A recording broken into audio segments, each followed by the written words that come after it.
اگر آپ چاہتے ہیں کہ آپ کی زندگی کے تمام میٹرز ڈیلے ہو جائے، نماز کو ڈیلے کرنا شروع کر دیں آج کے بعد. آپ کی دعاؤں میں آپ ڈیلے چاہتے ہیں، نماز ڈیلے کرنا شروع کر دیں. آپ کی شادی میں ڈیلے چاہتے ہیں، in finding the right spouse for yourself، نماز میں ڈیلے کر لیں.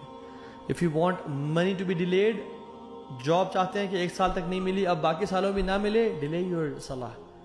ہیلتھ ٹھیک نہیں ہو رہی، صحت نہیں مل رہی، ڈیلے یور صلاح. if you want health to be delayed then delay your salah.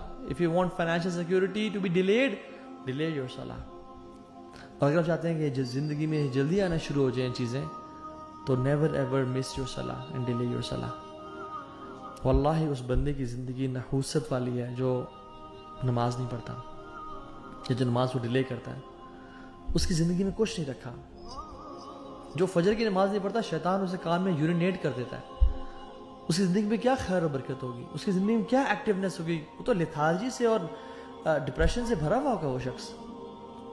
شیطان گردن کے پیچھے 3 نوٹس لگاتا ہے.